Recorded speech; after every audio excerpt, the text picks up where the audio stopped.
അപ്പോൾ അനശ്വരെ ശരിക്കും പറഞ്ഞാൽ ഷൂട്ടിംഗ് സമയത്ത് ഭയങ്കര അധികം സഹകരിച്ചൊരു കുട്ടിയാണ്. പുള്ളിക്കാരിയായിട്ട് വളരെ നല്ല റിലേഷൻഷിപ്പിലാണ് നമ്മൾ ഷൂട്ട് എൻഡ് ചെയ്യുന്നതും. ഏത് ഷെഡ്യൂളിന് വിളിച്ചിരുന്നാലും കറക്റ്റ് സമയത്ത് എത്തുകയും പറയുന്ന സമയം വരെ രാത്രിയൊന്നും പകലൊന്നും ഇല്ലാതെ സഹകരിച്ച് തന്നെയാണ് ആ സിനിമ കഷ്ടപ്പെട്ട് എല്ലാവരും കൂടെ സഹകരിച്ച് കഷ്ടപ്പെട്ട് തീർത്ത സിനിമയാണ്.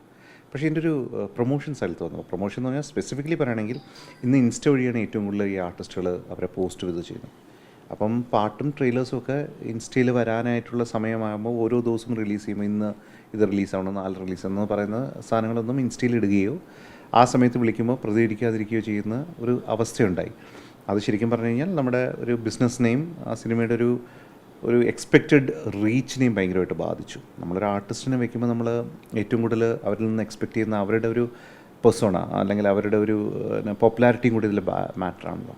അപ്പോൾ ഇത് പൊതുവേ ഞാൻ പറഞ്ഞതാണ്. ഇതിപ്പോൾ എനിക്ക് പറ്റിയ അനുഭവം ഒന്ന്, ഇതുപോലെ അനുഭവം പറ്റിയ കുറേ ഒരു മലയാള സിനിമയിലുണ്ട്. പലരും തുറന്ന് പറയില്ല. കാരണം ഇതിൽ ഏറ്റവും കൂടുതൽ പ്രശ്നം വരാൻ പോകുന്നത്, ഞാനിപ്പോൾ ഇങ്ങനെ ഇത് പറഞ്ഞു കഴിഞ്ഞാൽ ഇനി ഒരു ആർട്ടിസ്റ്റും ഞാനുമായിട്ട് സഹകരിക്കാത്തൊരു അവസ്ഥയിലേക്ക് വരാൻ സാധ്യതയുണ്ട്. അയാളെ പ്രശ്നമാണ്, അയാളെ ഉള്ളതെല്ലാം മീഡിയയിൽ വിളിച്ച് പറയും, ഇങ്ങനൊരു സംഭവം വരണം. അതുകൊണ്ട് ആരും പ്രതികരിക്കാറില്ല, പലരും പ്രതികരിക്കാറില്ല. അവരായിട്ട് എന്തിനാണ് നമ്മൾ പ്രശ്നത്തിന് വന്ന് നമുക്ക് മിണ്ടാതെ അങ്ങ് പോയാൽ പറയും. ഇങ്ങനെയായിരുന്നു ഞാനും കഴിഞ്ഞ എന്ത് പ്രശ്നം ഉണ്ടെങ്കിലും ചെയ്തുകൊണ്ടിരുന്നത്. പക്ഷേ ഇത് ഭയങ്കര ഹ്യൂമിലിയേറ്റിംഗ് ആയി പോയതുകൊണ്ടാണ്. കാരണം ഇത്രയും സഹകരിച്ച് ഷൂട്ടെല്ലാം തീർത്ത് ഡബ്ബിങ്ങും തീർത്ത് എല്ലാം കഴിഞ്ഞിട്ട് പെട്ടെന്ന് ഇങ്ങനൊരു ചേഞ്ച് വന്നപ്പോൾ ആ ഒരു ഹ്യൂമിലിയേഷൻ എന്നെ കൊണ്ട് താങ്ങാൻ പറ്റിയില്ല.